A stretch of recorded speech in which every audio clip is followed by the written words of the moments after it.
ចំហុយត្រីឆ្ពងជាមួយទឹកត្រីផ្អែមបាទជំរាបសួរបងប្អូនទាំងអស់គ្នាបាទថ្ងៃនេះខ្ញុំមានមុខម្ហូបថ្មីមួយមកចែកជូនបងប្អូនទាំងអស់គ្នាទស្សនាបាទគឺចំហុយត្រីឆ្ពងជាមួយនឹងទឹកត្រីផ្អែមបាទហើយត្រីឆ្ពងនេះគឺវាមានសភាពបាទខ្លាញ់សាច់របស់វាគឺខ្លាញ់មែនទែនបាទហើយត្រីនេះក៏មានតម្លៃថ្លៃដែរបាទត្រីនេះបាទខ្ញុំទិញនៅផ្សារ1គីឡូ 20000 ជាងបងប្អូនអញ្ចឹង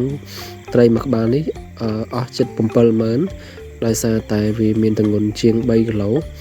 បាទហើយឥឡូវគាត់បានសម្អាតពោះបាទហើយសាច់ត្រីនេះយើងចំហុយយើងអត់ធ្វើស្រកាទេបងប្អូនអរគ្នាបាទដោយសារស្រកាវាក៏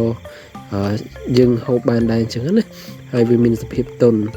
បាទឥឡូវគាត់លាងសម្អាតហើយយើងប្រុងនឹងដាក់ចំហុយវា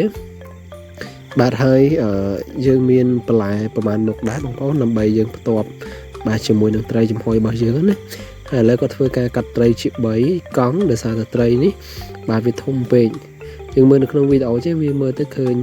បាទតូចល្មមទេតែបើសិនជានៅក្រៅគឺធំបាទគឺជាង3គីឡូហើយឥឡូវគាត់បានរៀបចំជាមួយនឹងគ្រឿងបាទមានស្លឹកក្រូចសើចមានគល់ស្លឹកគ្រៃជាមួយនឹងរំដេងហើយយើងមានខ្ទឹមក្រហមដែរបាទយើងដាក់វាហើយ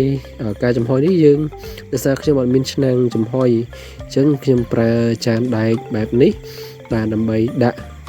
បាទចំហុយវាណាបាទឥឡូវគាត់បានចិតគ្រឿងចិតអីហើយដើម្បីយើងដាក់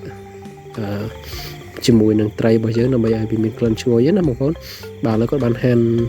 បាទគល់ស្លឹកគ្រៃជាមួយស្លឹកក្រូចហើយរំដេងខ្ទឹមខឥឡូវគាត់បានបាទដាក់ទឹកត្រីហើយស្ករប៊ីចេងហើយយើងមានដាក់ប្រេងខ្យងខ្លះដែរបាទ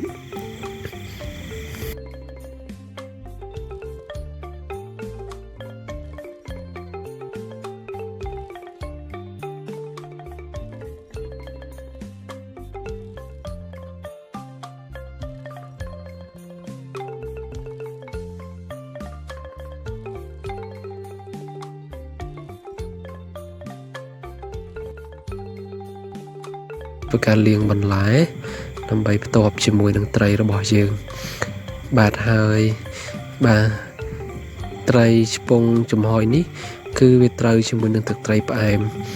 ហើយទឹកត្រីផ្អែមរបស់ខ្ញុំក៏បានបុកហើយដែរហើយឥឡូវបងប្អូនយើងទៅភ្លក់រសជាតិរបស់ត្រីឆ្ពងនេះទាំងអស់គ្នាបាទខ្ញុំក៏សូមសំណូមពរដល់បងប្អូនដែរដើម្បីគាំទ្រក៏ដូចជាបាទជួយ support នៅស្នាដៃធ្វើម្ហូបរបស់ខ្ញុំអាចបងប្អូនជួយចុច like ក៏ដូចជាបងប្អូនចង់ឲ្យពួកខ្ញុំបាទធ្វើវីដេអូអ្វីបន្ទាប់អាច comment នៅខាងក្រោមវីដេអូបានបាទសូមអរគុណច្រើនសូមជូនពរបងប្អូនទាំងអស់គ្នាដែលបានទស្សនាវីដេអូនេះបាទជួបតែសេចក្តីសុខសេចក្តីចម្រើនបាទសូមអរគុណ